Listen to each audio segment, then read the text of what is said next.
Bien, on est ravis de cette nouvelle séance. Donc, il y a pas mal de gens qui sont habitués maintenant à ces conférences, quoi. Les ficelles du métier, c'est un format qui est là pour partager un peu des méthodes de recherche, la vie professionnelle, les enjeux de carrière des professeurs, doctorants en management. Et l'idée, c'est de sensibiliser parfois à des méthodes qu'on connaît pas bien. Il y a un autre format dont je vous parlerai peut-être à la fin, là, qui est Intersection, qui est un autre format. Donc, on y en a régulièrement tous les mois. Donc, je suis ravi de voir des personnes de toutes les contrées de la francophonie ou des francophonies participer à ce petit événement. Donc voilà, bah aujourd'hui, très très heureux d'accueillir Miruna Radu-Lefebvre, qui est professeur titulaire à Audencia et titulaire également de la chaire en entrepreneuriat et société. Donc il s'intéresse aux questions de genre, aux approches relationnelles et critiques en entrepreneuriat, mais également à l'entrepreneuriat familial. Et puis la journée est importante pour Miruna. Elle vient d'être nommée éditrice en chef de la revue Entrepreneurship and Regional Development. Donc félicitations à toi, euh, Merci. Miruna. Et puis du coup, Miruna a accepté de nous parler d'un enjeu que souvent, quand on est en thèse, qui n'est pas évident, on nous parle d'abduction, mais parfois ça semble un peu être la méthode ou l'approche euh, de garage, là, quand on n'est pas trop abductif, pas trop déductif, on se dit, bon, bah, on va être abductif, c'est les allers-retours, là, comme on dit. Et puis, alors, parfois, tu as un prof qui te dit, non, mais va voir Charles Spears, et là, tu tombes dans les pommes, comme il faut, parce que tu te dis, non, bah, c'est peut-être pas ça que je fais, en fait. Et du coup, c'est intéressant d'en parler par la pratique de recherche. Et Mhm. Miruna, cette pratique de l'abduction, ça va peut-être nous extraire de certains mythes. Comment on publie de l'abduction, comment on modélise à partir de ça. Donc voilà, merci à toi d'être là, Miruna, et puis on t'écoute maintenant. Merci beaucoup. Merci Olivier pour cette invitation. Merci à vous tous pour votre participation. Je vous ai préparé un petit PowerPoint que je vais tenter de partager. Voilà, donc j'ai pris un sujet franchement compliqué, la démarche abductive et la construction de modèles théoriques, tout un programme. Je pense que c'était autour d'un dîner où on s'est un peu laissé aller à la réflexion avec Olivier. Donc, on va voir ce que ça donne.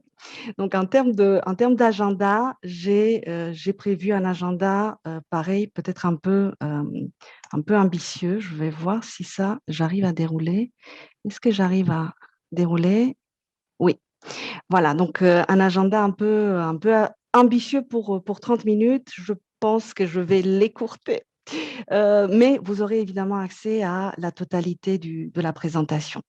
Donc, je me suis dit qu'il serait bien de démarrer avec une définition des concepts. Donc, je vais tout d'abord me questionner sur pourquoi est-ce que c'est nécessaire au final de construire des modèles théoriques et qu'est-ce que ça veut dire cette démarche abductive. Et oui, je vais vous parler quand même de Peirce. Mais je pense que je vais arriver à le rendre un peu intelligible, en tout cas, à montrer comment on peut s'appuyer afin d'élaborer de manière tout à fait créative et intéressante, pertinente pour notre objet d'étude, des modèles théoriques. Et après, je vais vous donner deux exemples. Ce sont deux exemples de modèles théoriques que j'ai élaborés avec mes co-auteurs dans deux articles qui ont été publiés récemment. Le premier sur le genre, la dynamique de genre dans la succession dans Organization Studies, et un deuxième sur la gestion des émotions ambivalentes dans le processus de succession dans International Small Business Journal. Euh, je verrai comment je vais traiter ces deux papiers parce que c'est vrai que ce que j'ai préparé, c'est une présentation en fait assez exhaustive de l'ensemble de ces deux papiers, ce qui n'a pas lieu d'être dans ce cadre. Donc, je vais plutôt me focaliser sur les deux modèles respectifs et on va discuter sur la base des deux modèles. Mais c'est important aussi d'avoir le background théorique parfois. Donc, vous aurez les slides voilà, permettant de comprendre l'ensemble de la démarche. Donc, je vais démarrer avec la première partie qui est consacrée à la notion de modèle. Et donc, se demander tout simplement pourquoi est-ce qu'on a besoin de modèles. Pourquoi est-ce qu'il faut se compliquer la vie? Ou peut-être se la simplifier. En tout cas, pour moi, c'est plutôt se la simplifier. Mais cela, effectivement, demande du travail. Bah, nous avons besoin de modèles en entrepreneuriat, mais aussi en family business, pour répondre à une demande récurrente des revues académiques, la demande concernant la contribution théorique. Donc, combien de fois avez-vous déjà entendu cette question? Quelle est ta contribution théorique? Et vous êtes allé certainement voir les deux articles que j'ai notés sur cette slide, celui de Wetton sur What constitutes a theoretical contribution, et puis le deuxième, plus récent, d'un Family Business Review de Trish Ray avec Wetton encore, sur What constitutes a theoretical contribution, mais dans le terrain, dans le champ disciplinaire spécifique du family business. Et je ne peux que vous recommander, donc pour les étudiants qui sont aujourd'hui en doctorat, de lire ces deux articles qui sont très intéressants et qui éclairent de manière très simple cette notion de contribution théorique. Comment est-ce qu'on peut étendre un modèle déjà existant? Comment est-ce qu'on peut élaborer un modèle complètement nouveau sur la base de données, donc empirique, donc de manière plutôt inductive? Et comment présenter aussi une contribution théorique dans le cadre d'un papier, par exemple. Et pour répondre à cette question, donc de la contribution, de la fameuse contribution théorique, la notion de modèle apparaît de manière assez naturelle. Un modèle théorique permet au fond de montrer, de visualiser de manière assez claire et succincte notre contribution théorique dans un papier. Si on va un peu plus en profondeur autour de ce que ça signifie la notion de modèle, eh bien, la notion de modèle est là une fonction de connaissance. La première fois où on a vu apparaître cette notion de modèle, et là je m'appuie sur un article très intéressant de Jean-Paul Lemoigne sur la notion de modèle théorique, donc une approche plutôt épistémologique. La notion de modèle est apparue pour la première fois en 1902 dans l'Encyclopédia Britannica. Avant, les encyclopédistes utilisaient la notion de système, avec un sens assez similaire.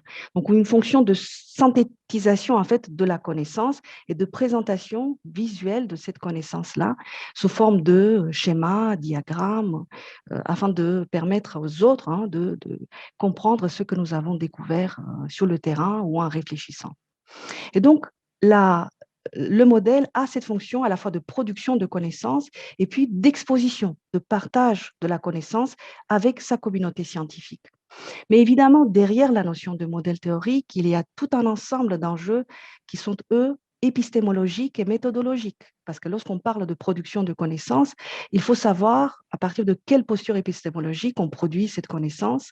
Et évidemment, là, on peut distinguer de manière assez globale les postures positivistes et puis les postures socio-constructivistes. Et dans celles socio-constructivistes, les postures plutôt interprétativistes ou les postures, par exemple, plutôt critiques, postmodernes.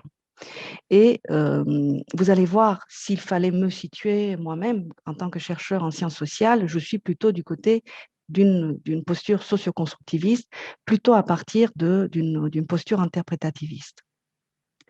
Et donc, pour conclure sur cette notion de modèle, il y a donc des enjeux de formalisation de la connaissance qu'on a pu produire à partir d'un terrain ou a priori, à partir de nos propres réflexions et de communication, de partage de ces connaissances. Et donc, ce que dit Lemoigne, c'est qu'un modèle, un bon modèle, c'est un modèle à la fois simple, clair, mais pas trop simple. Il faut qu'il soit suffisamment riche, suffisamment multidimensionnel pour qu'il puisse apporter de la connaissance nouvelle par rapport à ce qui existe déjà dans la discipline. Si on revient à la notion d'épistémologie et aux démarches méthodologiques permettant de produire des modèles, nous savons aussi qu'il y a deux distinctions à faire entre des modèles de type explicatif et des modèles qui visent plutôt la compréhension. Et ça, c'est pareil, c'est une classification classique, c'est Max Weber qui l'utilise aussi, entre des sciences qui visent à l'explication, plutôt dans des démarches positivistes, puis des sciences qui, comme les sciences humaines ou sociales, visent plutôt à la compréhension du réel, si on peut parler d'un réel ou d'un monde extérieur à l'individu. Et donc, dans ce sens-là, le modèle devient donc une représentation. C'est comme une carte qui nous permettrait de comprendre le monde la réalité qui entoure les individus et la réalité aussi des échanges entre les individus. Et donc, si le modèle d'explication se construit par une démarche d'analyse, le modèle de compréhension se construit, lui, par ce qu'on appelle une démarche de conception. C'est-à-dire qu'on n'est pas dans un rapport de correspondance. La vérité n'est pas la correspondance entre la connaissance et le réel, mais la vérité elle-même est un produit intersubjectif situé dans un contexte historique donné, dans une communauté de pratiques données. Voilà. Et là, si on va plus loin, et là, je fais référence aux articles donc, de Whetten, celui de Ray et de Whetten. Donc, et on se situe donc là dans nos domaines, sciences de gestion, entrepreneuriat, family business.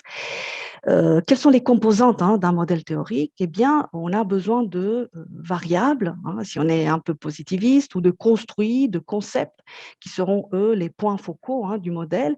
Et puis, on a aussi besoin d'exprimer, de montrer les relations entre ces variables-là. Et en général, on parle de boxes and arrows, de box ou de boîtes, où on retrouve les concepts ou les construits, et puis de flèches de différentes formes qui expriment les relations, parfois unidirectionnelles ou réciproques, entre ces concepts-là, pour modéliser, par exemple, des processus ou des phénomènes. Et d'où l'importance, effectivement, pour Ray et Whetten de cette notion de construit focal, de concept focal. Donc, à chaque fois qu'on construit un modèle, il faut démarrer avec la petite boîte initiale, primordiale, on pourrait dire, qui est le centre du modèle. Quel est pour chacun le construit clé, le concept clé qu'on souhaite comprendre ou qu'on souhaite expliquer en fonction de la posture épistémologique qu'on adopte.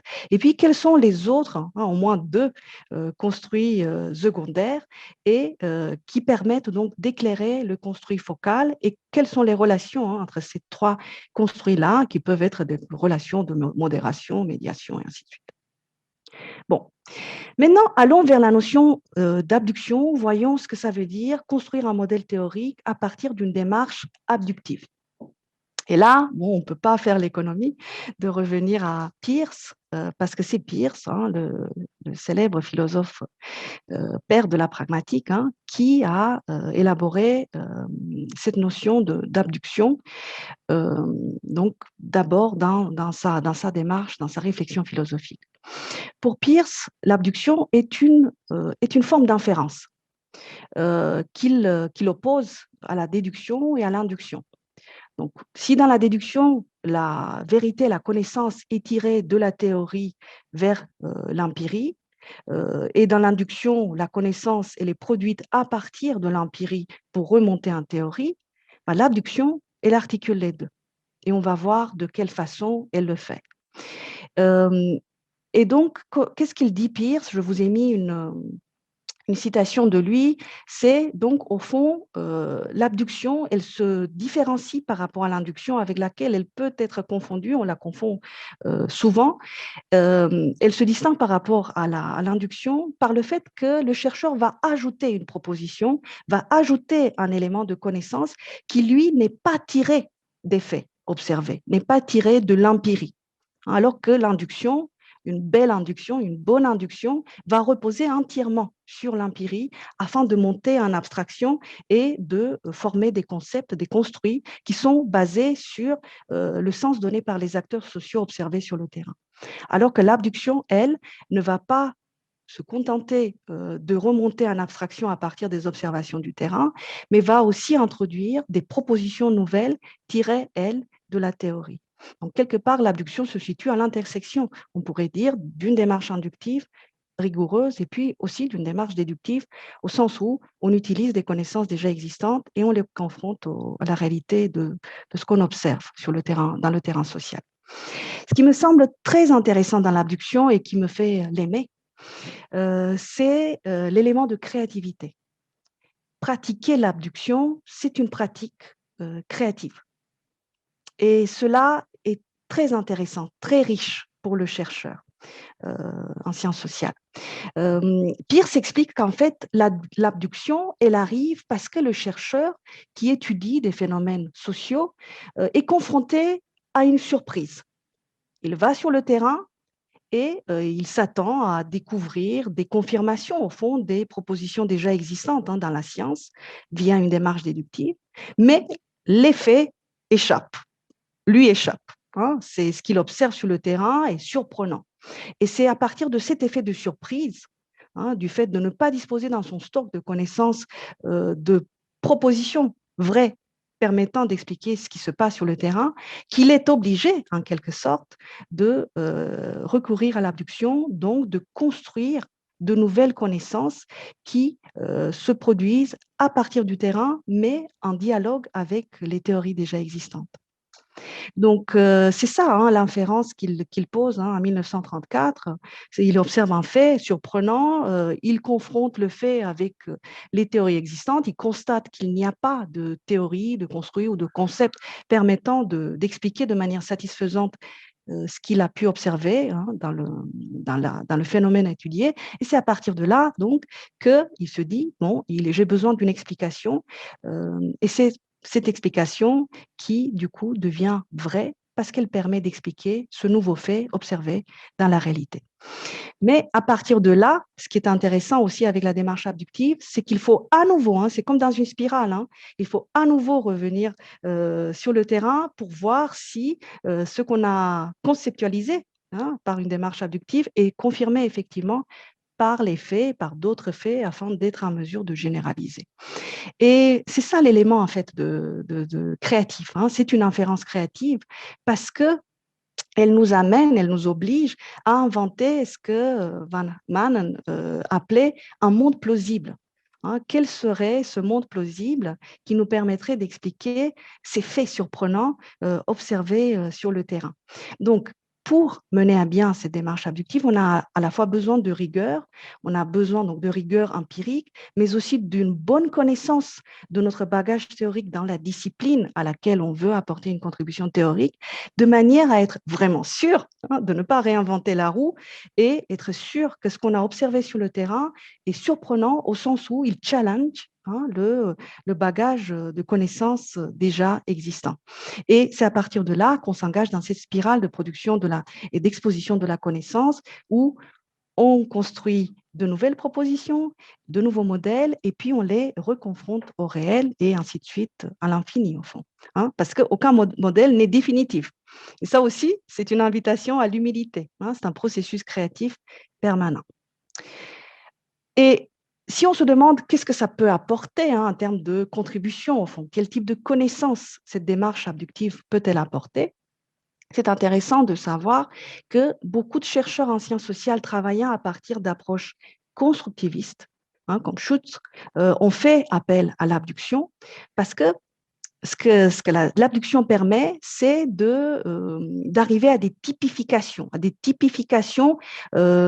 sociales du monde social, c'est-à-dire à des concepts, à des construits qui permettent de décrire des patterns, des modèles de fait, des faits qui se produisent de manière récurrente, de la même façon, de manière similaire dans le réel, de les typifier, de les décrire avec notre langage scientifique. Et ces typifications, Schutz le dit, ne sont pas les typifications données par les acteurs. Et ça aussi, ça distingue de l'abduction de l'induction. Parce que dans l'induction ou dans la démarche, par exemple, de la théorie ancrée, on essaye, on s'efforce, c'est le cœur de la démarche, de rester, lorsqu'on modélise, avec les typifications, les construits, les concepts donnés par les acteurs eux-mêmes. On reste fidèle aux descriptions du réel données par les acteurs eux-mêmes. Alors que dans l'abduction, on a le droit, on est même invité à typifier ce qu'on observe avec notre propre langage, avec nos propres construits, quitte à emprunter dans le stock de connaissances existantes. Et ça aussi, c'est quelque chose de particulier. Donc, si je résume, pour pratiquer l'abduction, on a besoin de deux étapes, de deux ingrédients qui se succèdent si on essaye d'être un peu linéaire.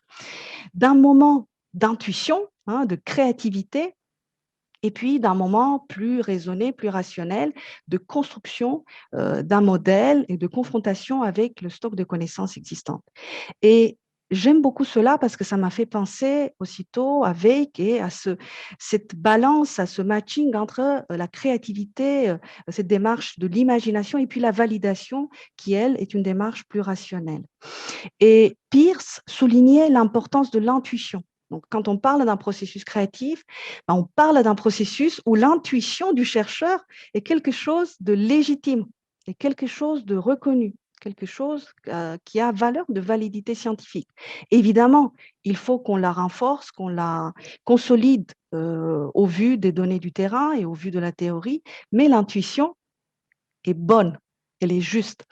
Et je ne peux que vous recommander l'article que je vous ai mis ici pour conclure cette section, celui récemment publié par Barbara Camp dans Human Relations, qui parle de No Need to Hide.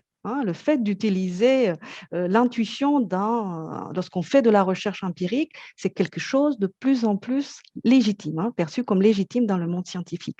Et l'abduction nous y invite. Vraiment, et Peirce parlait même d'une compétence. Savoir avoir des intuitions justes ou pertinentes devient une compétence en fait du chercheur en sciences sociales qui pratique les démarches abductives. Donc, cela se pratique, on s'y entraîne, on joue. J'ai presque envie de dire on joue. Bon, j'essaie de regarder. Bon, oui, c'est déjà, on a bien avancé. Je ne vais pas prendre beaucoup de temps, je vais aller assez vite au modèle pour vous montrer ce qu'on a fait. Donc, avec cet article sur le genre, donc avec Janice Byrne, Salma Fatoum et Lakshmi Balachandra, ce qui nous intéressait, c'était de comprendre la place du genre dans la succession familiale. On était parti de constats assez connus par tous. Vous savez, le peu de femmes dirigeantes dans les entreprises en général, le peu de femmes successeurs, et puis les explications existantes dans la littérature qui tournent autour de la notion d'homophilie.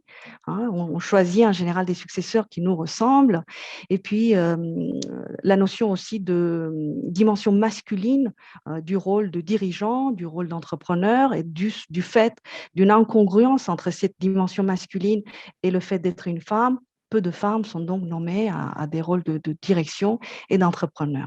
Et puis les femmes aussi, on sait, se confrontent à plus d'enjeux de légitimité. Mais on s'est dit, ces explications-là, est-ce qu'elles sont satisfaisantes ou pas? Peut-être pas, parce que la recherche existante les aborde avec des visions un peu unilatérales, en prenant seulement le point de vue du dirigeant en place ou le point de vue du successeur qui essaye d'arriver à la tête d'une entreprise. Et on s'intéresse rarement à la dyade. Que se passe-t-il dans l'interaction entre un successeur et un dirigeant, notamment lorsqu'on parle, par exemple, de légitimité? Et comment est-ce qu'un successeur est-il sélectionné? Pourquoi est-ce qu'il est sélectionné? Et puis, comment est-ce que la relation se construit dans le temps avec le dirigeant? Et comment est-ce que le successeur construit-elle sa légitimité en tant que futur dirigeant? Et c'est pour cela qu'on a pris un axe qui n'est pas celui du sexe biologique, mais celui du genre en tant que construit culturel. Et donc, on s'est dit, on va étudier, comme dans une matrice, différentes combinaisons d'hommes dirigeants, femmes successeurs, femmes dirigeants, hommes successeurs, ou les deux du même sexe biologique, pour voir ce qui se joue dans la relation, dans l'interaction. Et le fait surprenant, c'est pour cela qu'on est arrivé à l'utilisation d'une démarche abductive, c'est que on s'attendait à ce que les dirigeants choisis, donc les successeurs, soient très forts en matière de masculinité, qu'ils déploient des comportements dits très masculins, puisqu'on s'est dit, c'est de cette façon-là qu'ils ont été choisis pour des raisons donc d'homophilie, mais aussi pour des raisons de congruence avec les attentes sociales autour du rôle de dirigeant. Qu'est-ce que ça veut dire être un bon dirigeant? Ça veut dire être quelqu'un de très masculin. Et le fait surprenant auquel on s'est confronté sur le terrain, c'est qu'on a constaté que les successeurs, certes, certains faisaient preuve de masculinité élevée, mais de différentes formes de masculinité, pas la même. Et puis, ils montraient aussi des comportements dits féminins.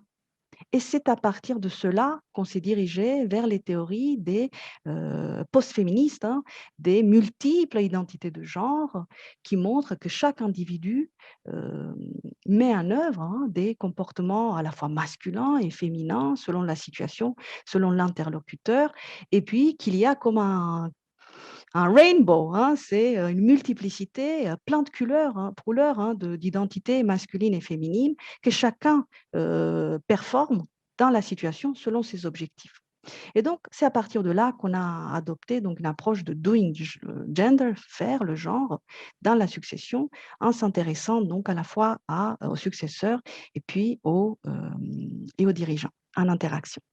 Bon, je vous épargne tout le bagage théorique sur les multiples identités de genre, sur la question de la légitimité. Je vous ai déjà parlé du cadrage, donc du design de recherche. On a eu 7 diades. La seule diade qui nous a manqué, c'est 2 femmes. On n'a pas été capable, hein. Il y a très peu de femmes dirigeantes déjà, et puis des femmes dirigeantes qui transmettent à des filles. Donc, cette diade-là manquait. Mais sinon, on a donc interviewé les deux et puis à partir de là, on a fait du codage, on a identifié des identités masculines et féminines, mais aussi on a identifié des pratiques de légitimité. Et je vais vous amener aussitôt au modèle, parce que c'est toujours plus intéressant de discuter sur le modèle auquel on est arrivé. Donc voilà, c'est ça notre modèle théorique. Et vous allez sourire, mais ce modèle théorique, il n'apparaît pas dans l'article publié. Et ça aussi, il faut le savoir.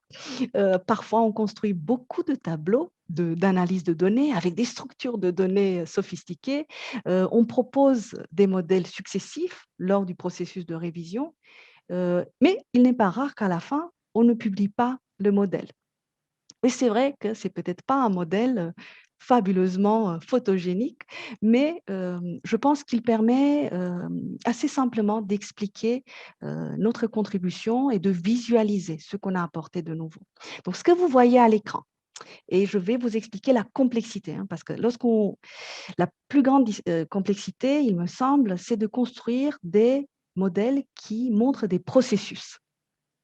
Ça, c'est un sacré défi.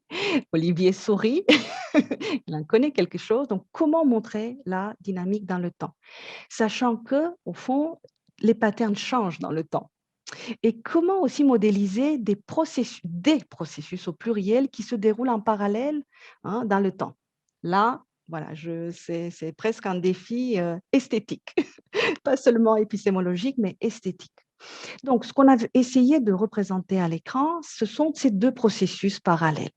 Donc, les successeurs dans le processus de succession, donc dans la phase de sélection, mais aussi d'installation en fonction, pratiquent le genre, donc adoptent, hein, de manière alternative différentes identités de genre, à la fois masculines et puis féminines. Donc, des identités masculines, celles que nous avons trouvées, entrepreneuriales, autoritaires, paternalistes. Et puis féminines aussi, individualisées, relationnelles, maternelles. Bon, mais si ça ne suffisait pas à la complexité, en même temps, ce qu'ils font pendant ce processus de succession, c'est qu'ils pratiquent aussi, ils do legitimacy, hein, ils ont des pratiques au travers desquelles ils essayent de renforcer leur légitimité en tant que futurs dirigeants. Et ils le font sur 2 dimensions. On a pris la définition de Claire et Voronov en entrepreneuriat, qui définissent la légitimité de l'entrepreneur comme à la fois une démarche de conformité sociale, hein, en tant que nouvel entrant dans un champ, mais aussi en tant que démarche de différenciation. Hein. Pour être un bon entrepreneur, il faut faire comme les autres, convenir et en même temps se démarquer, se montrer comme unique. Et les successeurs font exactement la même chose. Donc, des démarches de conformité sociale, par exemple, montrer qu'ils sont très similaires aux dirigeants en place, hein, et qui vont assurer la continuité, démontrer de la compétence, de l'expertise et aussi bâtir des réseaux de soutien en interne et en externe. Et en même temps, ils veulent renforcer, montrer leurs différences par rapport notamment aux dirigeants, anciens dirigeants. Donc, ils vont se montrer un peu autoritaires, en montrant asserting hierarchy, hein, montrer un sens de la hiérarchie, montrer qu'ils sont aux commandes, montrer, souligner leurs différences, en quoi est-ce qu'ils se distinguent, hein, de l'ancien dirigeant, et puis aussi nouer des alliances pour permettre déjà à des démarches de changement à se mettre en place.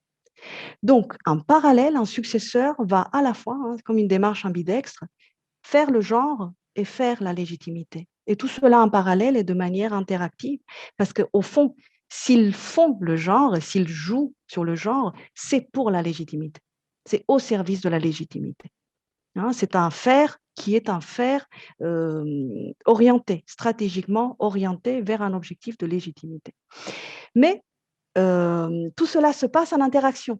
Ça se passe en interaction avec le dirigeant, mais ça se passe en interaction avec les différentes parties prenantes internes, externes de l'entreprise, donc sur différents terrains de guerre, si on peut les appeler comme ça. Et en même temps, ce qu'on a pu constater, c'est que ces deux processus ne sont pas toujours harmonieux.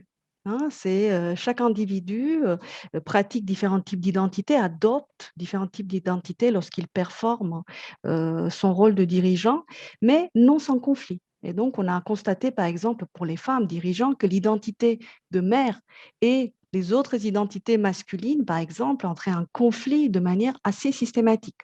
Donc, pratiquer le genre au service de la légitimité, cela a des coûts physiques, des coûts psychologiques pour les acteurs.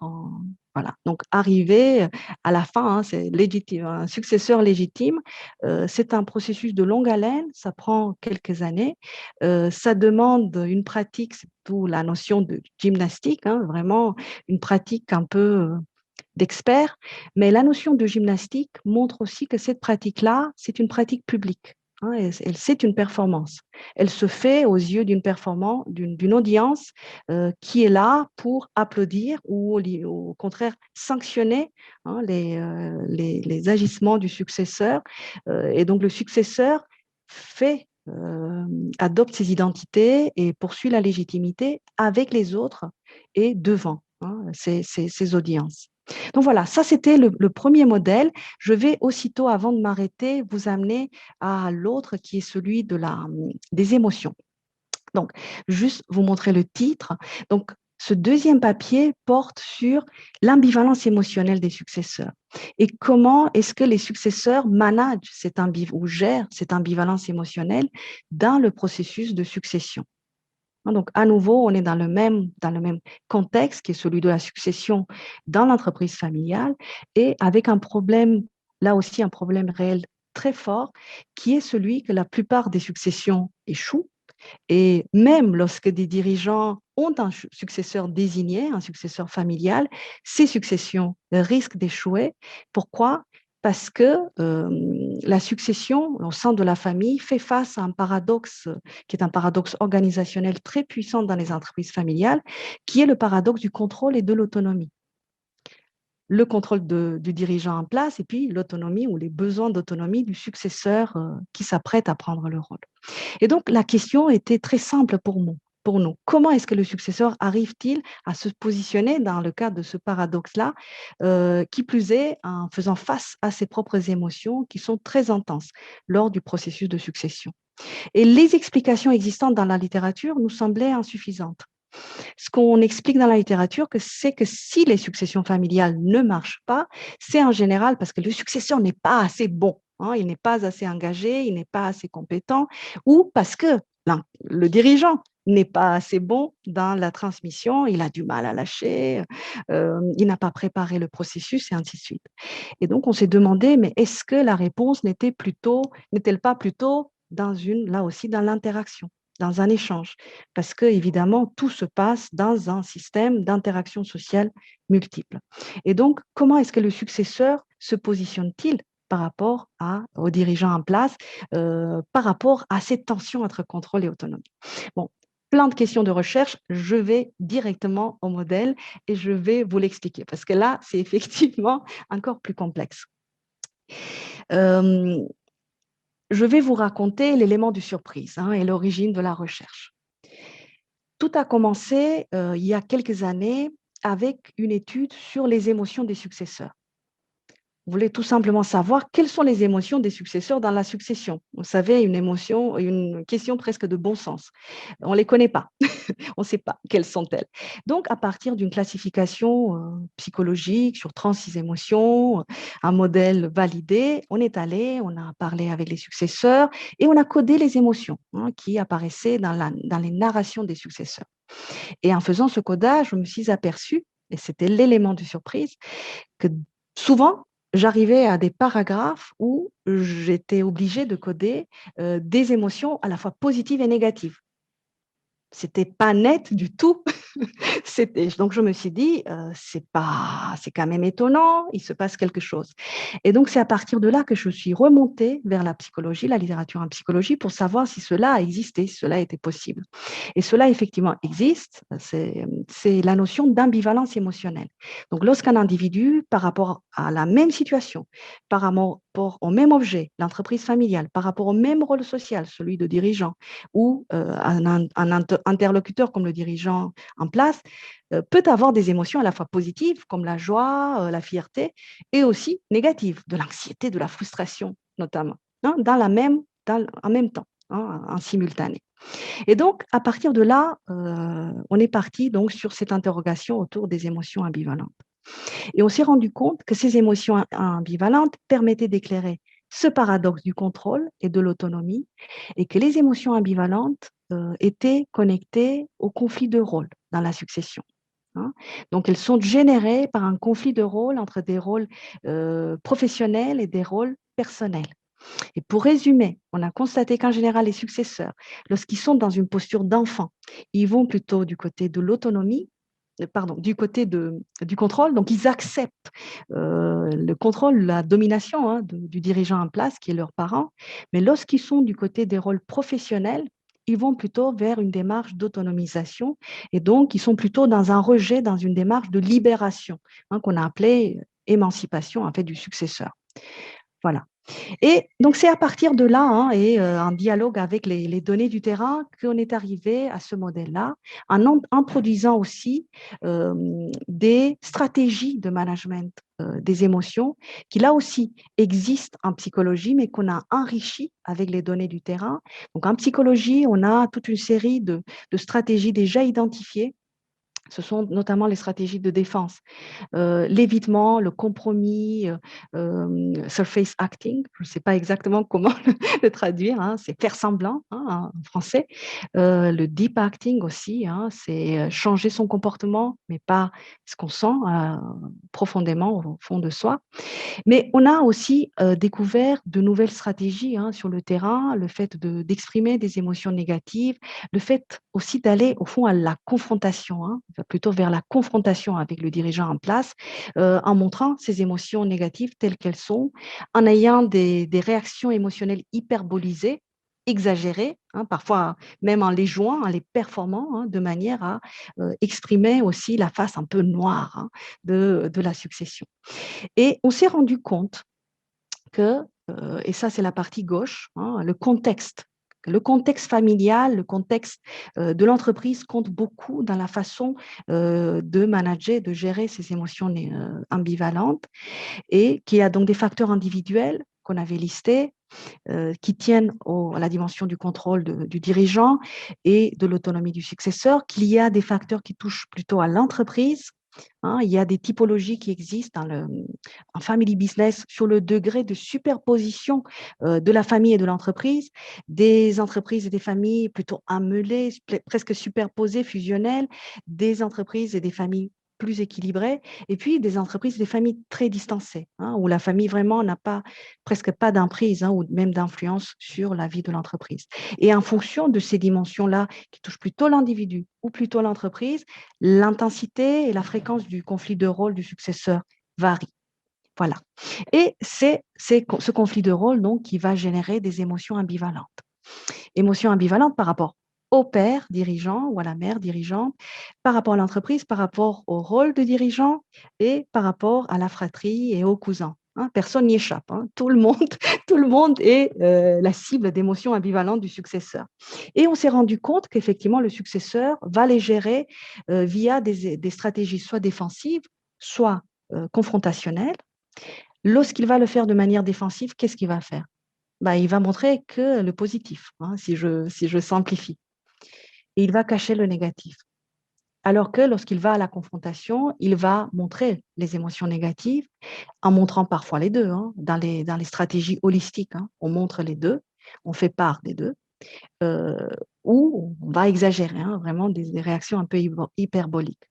Et qu'il va le faire de manière là aussi stratégique, parce qu'il vise la légitimité ou parce qu'il vise cet effet de libération, hein, du poids, du contrôle du dirigeant en place. Et là, il va vers une démarche d'émancipation.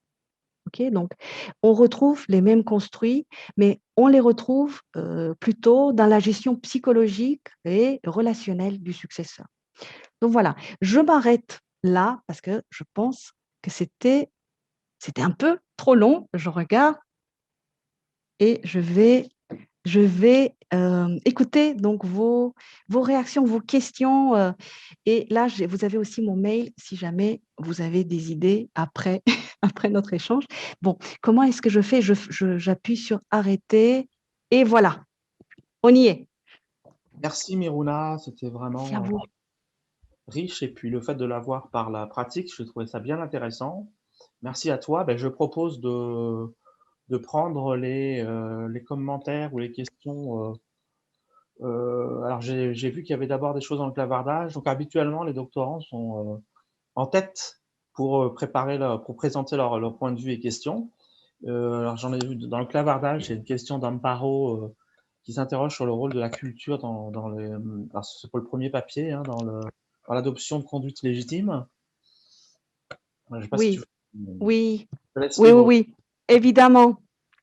La culture, les normes, les attentes sont des éléments essentiels, hein, dans la pratique du genre. Donc évidemment, notre terrain, c'est un terrain qui s'est déroulé pour les deux papiers, hein, d'ailleurs, en France. Donc on est dans un contexte culturel donné avec des attentes par rapport à la pratique du genre qui sont particulières. Donc, ce qui pose évidemment euh, un cadre, hein, au résultat, à la portée des résultats. Donc, il faut toujours savoir, je disais, hein, en ouverture, que tous ces modèles sont des modèles provisoires et qu'il faut rester humble. Et quant à la portée des résultats, ce sont des résultats qui ont été produits dans un contexte culturel donné. Voilà, quand bien même, évidemment, on peut trouver des parallèles avec le monde anglo-saxon, hein, notamment en termes de masculinité, hein, du genre, du rôle, hein, de dirigeant ou du rôle d'entrepreneur. Là, on se rejoint complètement. Nicolas, tu avais une question. Bah, autant que tu t'exprimes si c'est possible oralement. Nicolas Roussignol, si je ne me trompe pas. Je te laisse exprimer ta question. Oui, bonjour. Merci pour votre Bonjour. présentation. J'avais une question par rapport à vos modèles que vous nous présentez. Euh, Mhm. Est-ce que ces modèles, ce sont des modèles d'explication ou de conception par rapport à l'introduction que vous avez fait? Mhm. Si j'ai bien été fidèle par rapport à une démarche socio-constructiviste, hein, j'aime bien penser que c'est la posture épistémologique que je choisis dans mes travaux. Ces modèles sont, pour moi, hein, plus proches d'un modèle de conception. Et souvent, pourquoi? Parce que c'est ce lien, hein, avec la démarche épistémologique. Ce ne sont pas des simples modèles, hein, d'explication qui reposeraient sur une démarche d'analyse, hein, des faits observés. Il y a toujours un élément peut-être de créativité, d'invention, hein, disons un peu plus fort, hein, que dans un modèle qui resterait, lui, dans l'explication du réel. Et ce qui demande justement quelque part, de s'inscrire dans cette spirale de connaissances et donc de reprendre des notions ou des intuitions qui ont été annoncées par un modèle et de les reprendre dans une recherche suivante. Vous voyez, mes obsessions, hein, si je peux les appeler comme ça, actuelles, sont ce travail de légitimité et le travail d'émancipation du successeur et comment est-ce que les deux fonctionnent en parallèle. Et donc, du coup, ça devient un leitmotiv qui va me préoccuper de modèle en modèle pendant quelques années. Là, pour vous dire ce sur quoi on travaille avec des collègues, on est sur la conception d'un modèle qui essaierait de rendre compte du processus d'entrepreneuring. Donc, comment est-ce que les individus, les équipes s'engagent dans l'acte d'entreprendre tout en essayant de s'émanciper de leur contexte socioculturel, du pouvoir d'autrui, si on reste dans le contexte de l'entreprise familiale, et comment donc ces deux, là aussi on retrouve à nouveau deux processus, jouent en parallèle, se superposent, convergent, divergent, donc voilà, on va retrouver les mêmes éléments. Et souvent, au fond, même avant même d'approcher un champ avec mes co-auteurs, on peut commencer déjà à dessiner, on peut commencer à esquisser des éléments sur la base de nos intuitions à partir d'autres terrains. Donc là, on est vraiment dans la pure conception. On n'est pas en dialogue avec un terrain, on prépare un terrain de recherche et on repose sur des intuitions qui sont elles tirées de terrains précédents. Vous voyez? Et puis, on va au terrain, on analyse. Donc là, il y a des éléments d'analyse, évidemment, mais on reste dans cette démarche qui est une démarche d'intuition, de création, renforcée, enrichie, validée. C'est l'élément de validation par ce qu'on apprend sur le terrain et toujours à l'affût des éléments de surprise.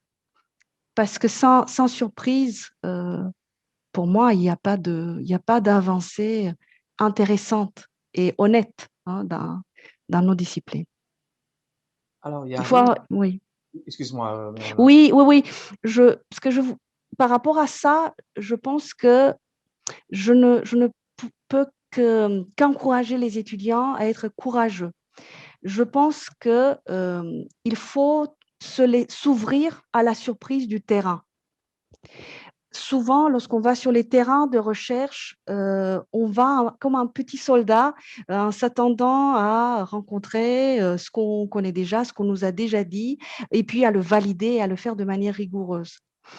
Se laisser s'immerger, comme on dit, dans un terrain et donc s'ouvrir à l'effet de surprise demande du courage et de l'honnêteté. Et ensuite, deuxième élément de courage, avoir le courage d'en parler et oser le modéliser. Aller même jusqu'à inventer de nouveaux concepts. J'y suis pas. Mais on sait que beaucoup de scientifiques, quand même dans les sciences dures, ont inventé des concepts à partir de démarches abductives. Donc, si les étudiants sont là et m'écoutent, allez-y. Bon, après, confrontez dans votre communauté de pratique, confrontez ce que vous avez trouvé, confrontez aux intuitions des autres. Mais oui, je pense que ça demande, le courage est une vertu pas assez soulignée dans notre monde. Merci Olivier. Merci notre professeur Miruna, c'est très intéressant, votre présentation est fort intéressante. Souvent, on nous présente l'induction comme étant le contraire de la déduction. Avec l'abduction, on est très ouvert, certes, très ouvert à toutes les opportunités offertes par le terrain. Néanmoins, il y a toujours les théories, il y a toujours les concepts à aborder. Et donc là, en vous écoutant, est-ce que votre raisonnement abductif emprunte à la boucle ADI, abduction, déduction, induction?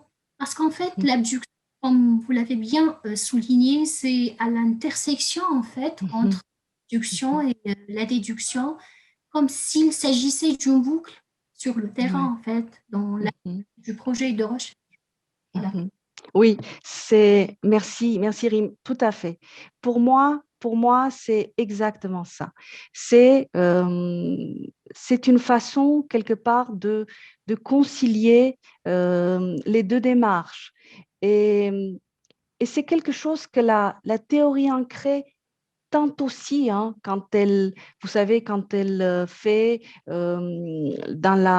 après le premier codage des données, quand dans la deuxième étape, on essaie quand même de confronter les données empiriques aux théories déjà existantes. Là, il y a quand même aussi, on peut dire, un élément d'abduction, hein, qui arrive, hein. Mais quoi qu'il en soit, pour moi, la pratique de l'abduction permet quelque part de satisfaire à la fois ce besoin d'être fidèle à ce qu'on observe, mais ce qu'on observe, hein, dans une démarche très socio-constructiviste, hein, avec toutes les limites, hein, et les potentialités qu'il y a derrière un regard qui est empreint de subjectivité. Donc, de faire le lien entre ce regard-là, cette présence-là, ancrée, hein, dans un corps, sur un terrain, et puis nos connaissances par rapport à l'état actuel des théories, des modèles qui existent dans notre champ disciplinaire. Et c'est donc, du coup, très satisfaisant, je trouve, parce qu'on peut agir comme un individu complet. C'est très difficile, il me semble, de faire complètement abstraction de tout ce qu'on connaît. Et quelque part, l'induction me semble une démarche beaucoup plus ascétique que l'abduction, hein, en cela que, quelque part, on s'astreint, hein, à une ascèse complet et jusqu'au bout, en restant fidèle au construit, aux typifications des acteurs du terrain. Alors que l'abduction, elle est un peu plus satisfaisante.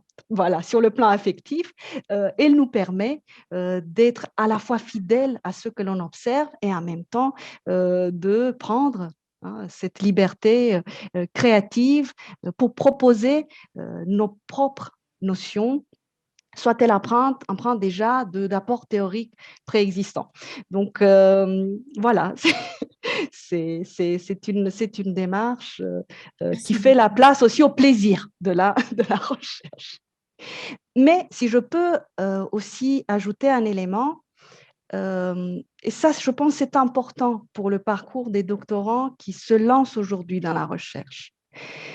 Je dois dire que arriver à cette pratique-là a été pour moi-même un cheminement et qui a duré plusieurs années, hein. Je ne suis pas née un jour comme, je ne sais pas, là, une princesse dans une fleur, hein, c'est le conte de fées, un praticien de l'abduction. Non, je me suis découverte, en fait, dans la pratique de l'abduction.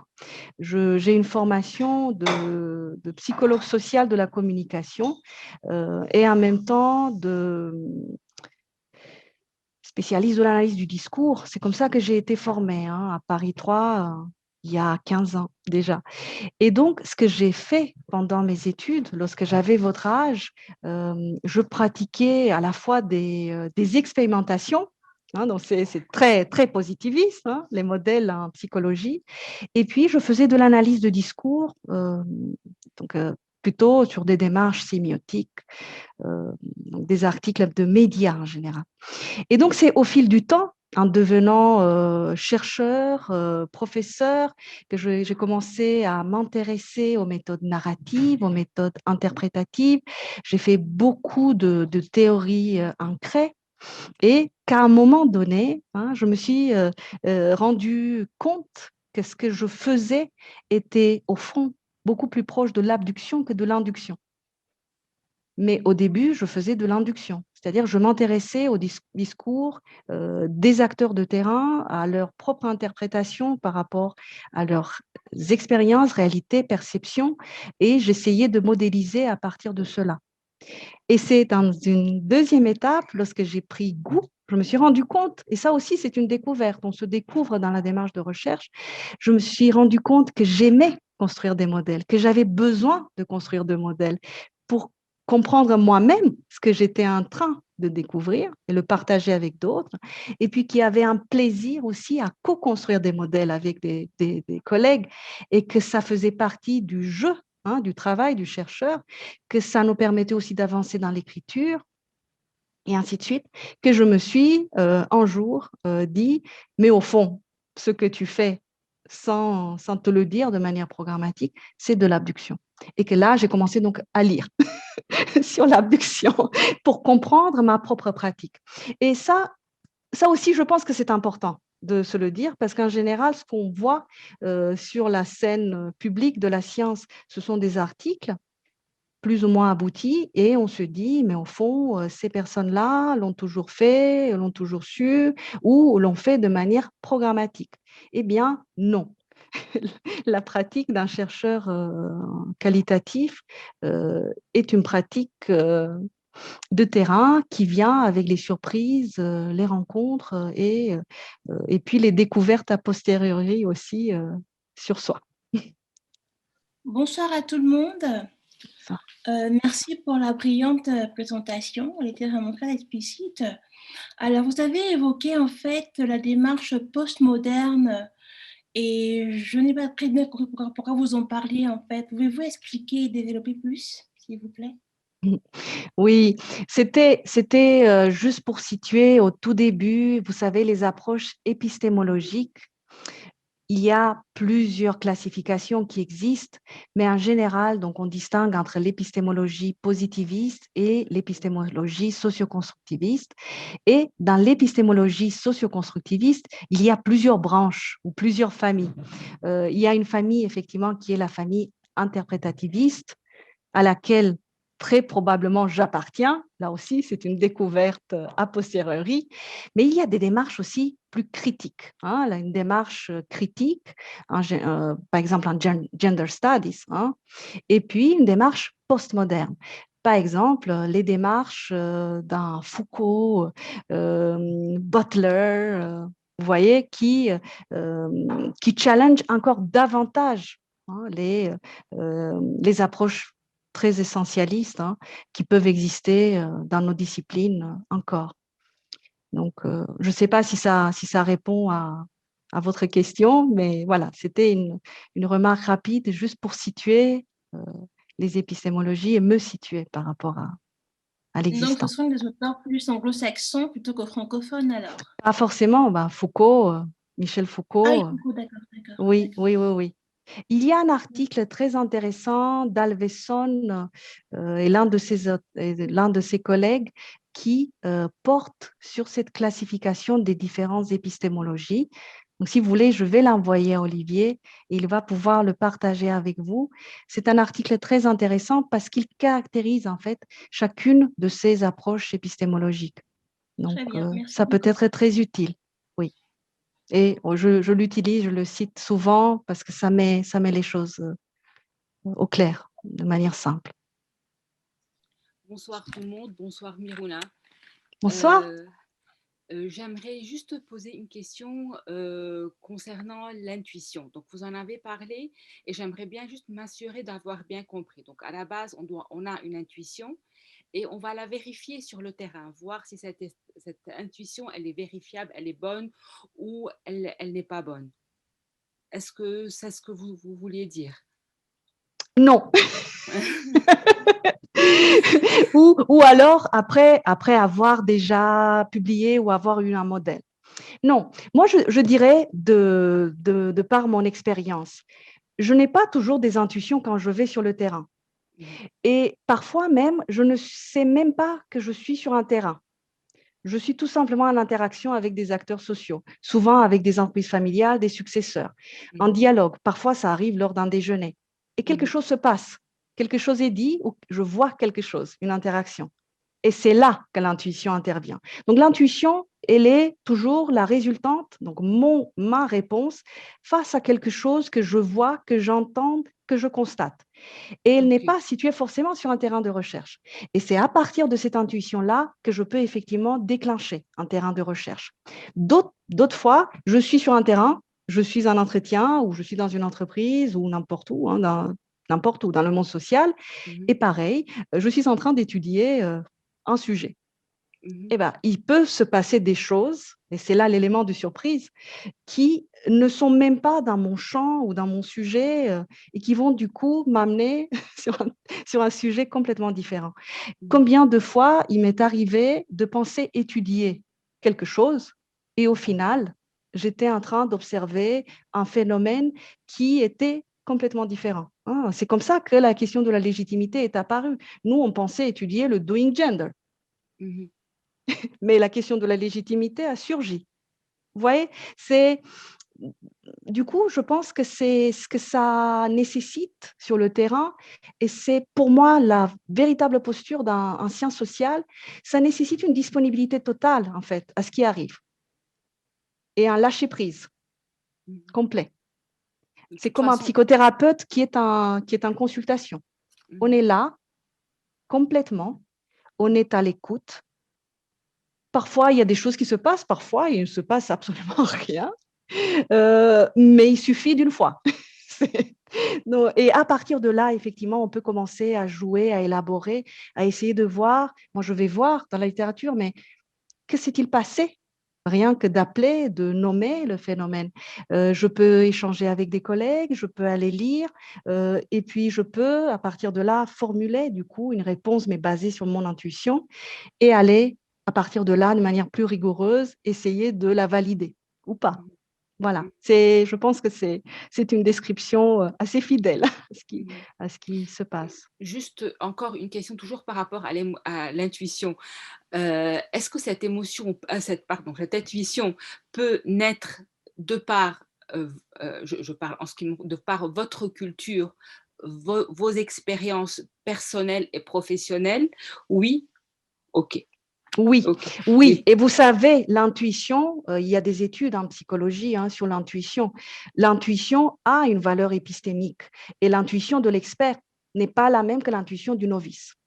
Okay. Ça, il faut le savoir. Le policier, Colombo, qui arrive sur un terrain d'enquête et qui, comme ça, te dit tout de suite, le criminel était habillé comme ça, il avait cette taille, et ainsi de suite. Et le novice est en train de regarder, se dit, mais waouh, mais c'est du délire. Oui. Mais voilà, ça peut avoir l'air d'un délire, mais au fond, l'intuition de l'expert, évidemment, c'est une forme de connaissance qui connecte des éléments disparates de connaissance. C'est comme ça que l'intuition fonctionne. C'est une réponse rapide, presque automatique dans une situation donnée, qui est basée sur cette capacité à connecter des éléments de connaissance dont on dispose déjà. Donc, il faut se nourrir effectivement, et donc nos intuitions sont de plus en plus juste ou fidèle au terrain, qu'on gagne en expérience. Ça, oui, c'est vrai. Ok. Oui. Merci beaucoup. Alors, déjà, je remercie le professeur. Ma question, d'abord, tout ce que vous avez dit me parle parce que moi, j'étudie un processus d'innovation où, au départ, lorsque j'ai intégré le collectif, j'ai observé des choses, ça fait naître en moi des intuitions et j'ai interagi avec les acteurs et j'ai fait émerger des concepts. Et après, j'ai vérifié avec la littérature pour voir comment est-ce que ces éléments se manifestent concrètement. Alors, ma question, c'est de savoir, est-ce que justement une recherche qui s'attelle à décrire un processus, par exemple un processus d'innovation, peut aboutir à un modèle théorique ou voilà, c'est ma question. Oui, c'est une question philosophique.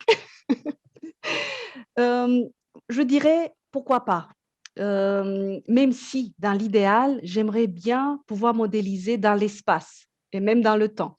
Aujourd'hui, on parle d'abduction qui n'utiliserait pas seulement la visualisation, mais tous nos sens.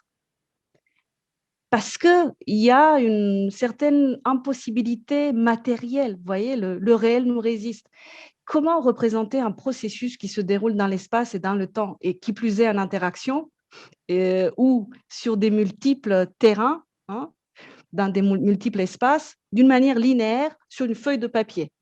Franchement, c'est un sacré défi. Mais néanmoins, vous pouvez le faire. Vous pouvez le faire parce que d'autres le font avec ces fameuses boîtes et flèches. Oui, je sais, ça reste très limité, esthétiquement très limitant. Si vous avez des astuces allez-y, jouez et partagez-les avec nous. Mais ça peut se faire. C'est pas facile, c'est sûr. Et il va falloir prendre soin de représenter d'une manière ou d'une autre le temps. Il y a différentes manières de représenter le temps, soit via des étapes. Bon, là, on arrête un peu le processus. On sait que le processus est fluide.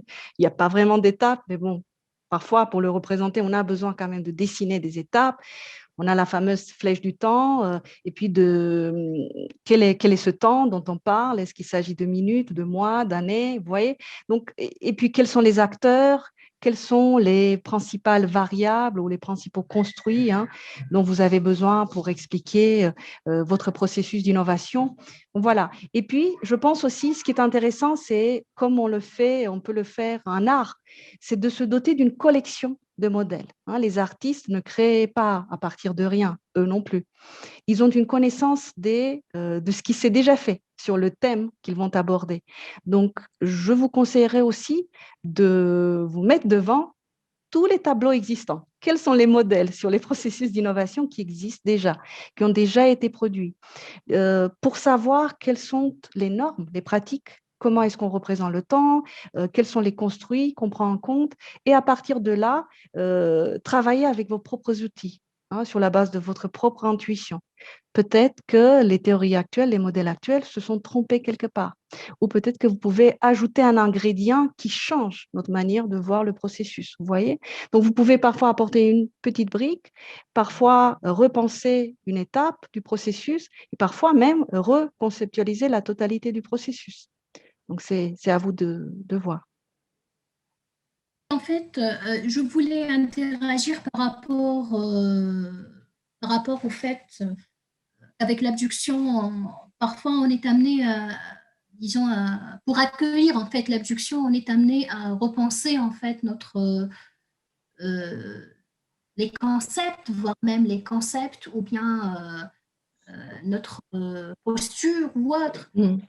Et ma question était par rapport à la question de recherche. Parfois, on est amené à développer ou changer la question de recherche compte tenu des faits surprenants ou des surprises au sein des terrains. Et ça m'est arrivé une fois. Ma question de recherche était quels sont les obstacles que rencontrent les femmes chefs d'entreprise durant leur carrière de militantisme au sein d'une organisation patronale, alors que en confrontant en fait le terrain, en allant sur le terrain, en se rapprochant des femmes chefs d'entreprise, elles ne parlent pas uniquement de contraintes, elles parlent de contraintes et de stratégies de changement. Elles perçoivent leur réalité dans une dualité de contraintes et de mentors, entre guillemets. Et du coup, j'étais débutante, je ne sais pas quoi faire. Est-ce que je dois me limiter aux obstacles ou bien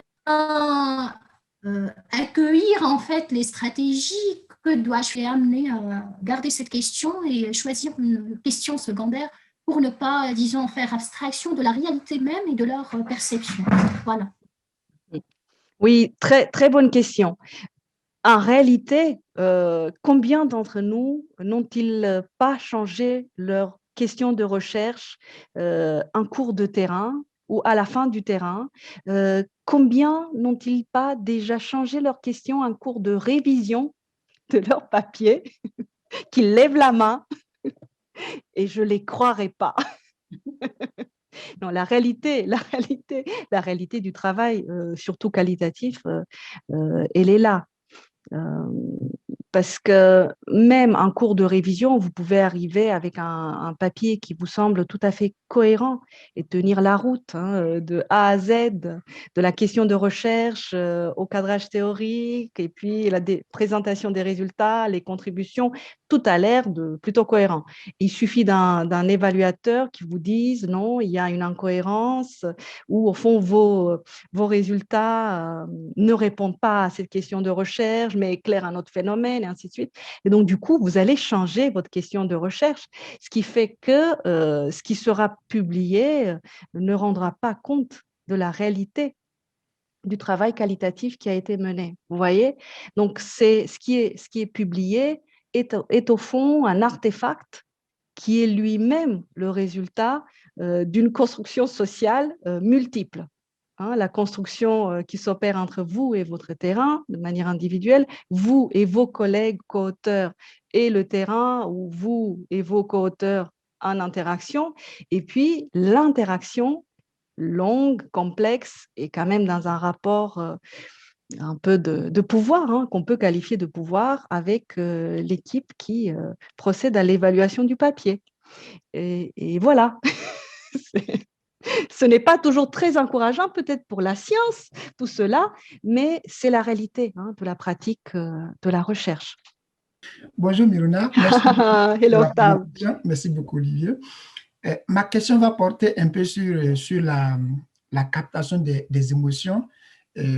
C'est un sujet qui commence quand même à être beaucoup abordé dans mon domaine en entrepreneuriat. Je suis un peu curieux de savoir comment est-ce que les émotions dans cette relation ont été captées. Est-ce que on se fie à ce que disent les personnes, on se fie à la façon dont ils interagissent dans cette relation. Donc, je suis un peu curieux d'en savoir un peu plus. Et puis aussi au niveau du choix de la démarche de l'abduction. Et est-ce que c'est un choix parce que le sujet s'y prêtait, ou est-ce que le chercheur que je suis peut dire, bon, moi j'aborde mon terrain et j'irai avec une démarche abductive, par exemple. Donc, voici un peu mes questions. Oui. Par rapport aux émotions, c'est une question excellente, très, très intéressante. Vous savez, en psychologie, on étudie les émotions de deux manières. Soit on les étudie, et c'est rare, par des mesures physiologiques. On mesure les réactions physiologiques du corps du participant. Par exemple, est-ce qu'il transpire ou pas? Quel est son rythme cardiaque? Toutes les manifestations qui sont associées en général à des signatures émotionnelles. Et ensuite, on déduit que la personne a eu telle ou telle émotion. Donc, on peut le faire comme ça, mais c'est rare. La plupart du temps, on mesure les émotions via des questionnaires, des échelles qui permettent aux individus de déclarer avoir eu telle ou telle émotion. Ce qui se passe en sciences sociales, cette fois-ci plutôt sur le versant de ceux qui abordent les émotions avec une démarche épistémologique interprétative, c'est qu'on va partir du discours des personnes, des narrations que les personnes vont avoir par rapport à différents événements qu'elles sont en train de vivre ou qu'elles ont vécu. Donc, on va faire confiance à la démarche de sense-making, si je peux utiliser le terme en anglais, pour accéder aux émotions de la personne. Pourquoi? Parce qu'on sait, et là aussi ça dépend de l'approche que l'on a des émotions, parce qu'on sait dans une démarche socio-constructiviste que les émotions ne sont pas seulement de l'ordre de la réaction physiologique ou affective, mais qu'elles sont aussi des construits cognitifs. Et donc, l'interprétation de l'acteur social par rapport à ce qu'il est en train de vivre a la même valeur que ses réactions physiologiques. Vous voyez? Et donc, du coup, je suis en capacité à faire confiance à son discours sur sa propre expérience. Donc, je vais prendre cette narration, je vais le prendre, ce discours, comme quelque chose de valide, comme un matériel valide, pour me permettre d'inférer, d'identifier des émotions. Et c'est là où le travail du chercheur va entrer en ligne de compte. Donc, si je me dis que ce matériel verbal est valide, comment est-ce que je fais pour étudier les émotions? Et là, il y a plusieurs approches. On peut avoir une approche purement herméneutique, sémiotique, où on va décortiquer le texte et de manière assez intuitive, au final, on va faire ressortir des émotions. Ou on peut avoir une autre approche, et c'est l'approche que j'ai adoptée parce qu'elle m'était accessible, on va dire, en fonction de mon bagage académique, et qui est une approche qui consiste à utiliser une classification, c'est la classification de Scherer, une liste de 36 émotions discrètes qui existe déjà en psychologie et qui est la liste la plus validée, en fait, la plus utilisée en psychologie pour identifier les émotions discrètes dans le discours ou dans des interactions. Et je l'ai utilisé pour coder, en fait, mes narrations. Vous voyez? Évidemment, c'est de l'interprétation, c'est mon interprétation. Mais ce qui est plus facile avec les successeurs, c'est qu'ils vont dire d'eux-mêmes assez souvent « je suis content, je suis ravi, je suis embêté, énervé, en colère ». Vous voyez? Donc, c'est un discours déjà assez facile, disons, à décoder en matière d'émotion. Donc, voilà comment j'ai fait. D'accord, merci beaucoup. Et le second volet? Oui, et pour le second volet, oui, je m'aperçois que c'est devenu quelque chose, donc cette pratique de l'abduction, c'est quelque chose qui fait partie de moi. Donc, je ne vais pas dire « Ah oui, je vais sur le terrain avec une approche abductive ». C'est aujourd'hui que je me rends compte que ma façon de faire, de produire de la connaissance est abductive. J'ai presque envie de dire, et je n'y peux rien. Bon, évidemment, je pourrais me contraindre à nouveau à mener des expérimentations, je sais le faire, pas de souci. Mais le plaisir qui a derrière est incomparable. Donc, ça... Et puis, j'ai oublié de parler d'une dernière étape dans cette validation, qui est l'étape du retour vers le terrain. J'ai beaucoup de plaisir à aller avec mes modèles sur le terrain à la rencontre des successeurs et des entreprises familiales. Et c'est vrai que via la chaire, on a cette opportunité extraordinaire d'être ancré dans notre territoire, de pouvoir voyager et de les montrer.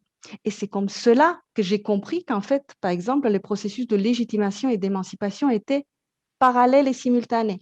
Parce que je suis allée avec différentes versions de modèles où je leur disais, bon, donc un successeur, on a compris que d'abord, il fallait qu'il gagne en légitimité et qu'il ne peut se permettre quelque part de se différencier, essayer de se libérer du contrôle du dirigeant qu'une fois la légitimité acquise.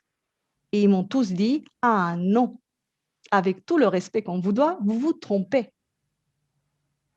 On fait à la fois de la légitimité et de l'émancipation. Ils sont venus avec des explications, ainsi de suite. Et donc, du coup, je suis revenue sur mes terrains de recherche pour valider cette information qui me venait donc de la confrontation à nouveau avec le terrain, mais un autre type de confrontation. Donc voilà, pour répondre à ta question, Octave, je pense que c'est ma façon de pratiquer l'entrepreneuriat et le family business. Ça me va et ça me plaît. Et je pense que c'est essentiel, cette notion de plaisir aussi. D'accord. Merci beaucoup, Myrna. Oui, merci beaucoup. Merci, c'était vraiment très, très intéressant. Je rebondis sur ce que vous venez de dire sur la confrontation avec le terrain du modèle. Et est-ce que c'est quelque chose que vous faites seulement quand vous êtes sûr, entre guillemets, de votre modèle, ou est-ce que c'est quelque chose que vous faites aussi, à la limite, au fil de la construction? Et du coup, quelle place ça a de faire ça dans la méthodologie? Merci. Oui. Lors de la construction, je ne le fais pas. Donc, lors de la construction du modèle. Là, le jeu est déjà assez complexe, voire même compliqué, entre les co-auteurs et puis le dialogue avec le terrain et puis le dialogue avec ce troisième monde de Popper qui est le monde de la connaissance, des connaissances théoriques. Donc, on reste un peu en vase clos, en dialogue avec ces trois univers. L'équipe de recherche, le terrain et ses participants, et puis le monde théorique. Mais une fois qu'on a notre dessin, on s'amuse beaucoup à dessiner, une fois qu'on a vraiment un sketch, et qu'on a l'opportunité, parce qu'après, il faut avoir l'opportunité d'une rencontre, d'un atelier qu'on organise par ailleurs pour un autre sujet. Là, je peux présenter. parce que aussi, il faut se sentir suffisamment sûr de ce qu'on montre. Il faut avoir un certain degré de certitude dans le modèle qu'on montre. Il faut qu'il soit fondé dans la recherche qu'on a menée et qu'il soit fondé par rapport aux échanges qu'on a eus avec l'équipe et au regard de la littérature. Et donc, avancer vers la validation avec un modèle qui, à nos yeux, tient la route. Et puis, effectivement, s'attendre à tout. On peut avoir des bravos comme on peut avoir des remises en question. Extraordinaire. Et du coup, effectivement, là aussi, se dire qu'il faut rester flexible, perméable à ces retours lorsqu'ils ne sont pas anecdotiques. Et d'où l'importance du groupe. Donc, il ne s'agit pas de le valider dans un déjeuner avec une seule personne. Il s'agit d'aller, et là aussi, il faut avoir du courage, devant un groupe concerné et présenter. Et là, voir ce qui se dégage du groupe. Et il y a effectivement des effets massifs des groupes qui nous ont fait changer de vision sur notre propre modélisation. Et là, c'est la reconnaissance que l'on peut avoir par rapport aux praticiens, à ceux concernés, est énorme, évidemment.